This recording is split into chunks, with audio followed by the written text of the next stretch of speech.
I think that's an excellent point, because Tom brought up earlier, before we were on video, that you said, it's really a simple formula. You want to make as much as you can, and then you want to keep as much as you can. Yes.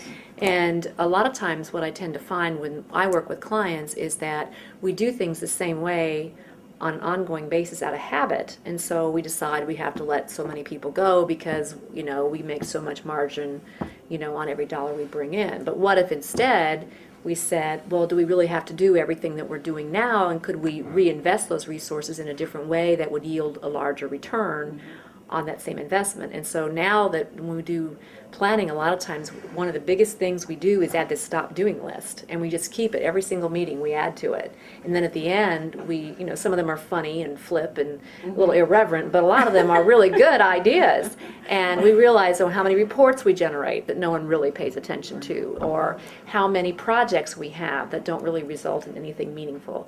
One of the lists I read said, stop doing anything that's ego driven. Not that any of you would have ego driven projects, but no, there are certainly projects and companies that are. It's like, what's my little favorite little thing, and making sure that happens all the time. So, keeping those stop doing lists at a time like this to say what's really not adding value and where could I redeploy that resource to add more value, take on more initiatives, I think is key. I'm really glad you brought that up.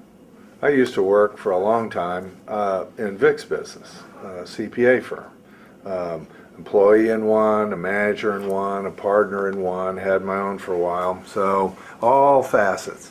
And I don't now, but one of the advantages of all my years of being in CPA firms was I had to keep a timesheet.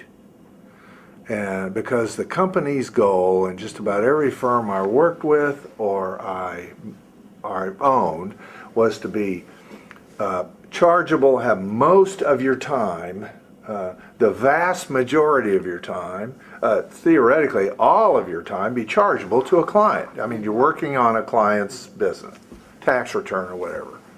And so quickly I discovered that if that thing wasn't 100% or 90% or some big number, I was going to get disciplined.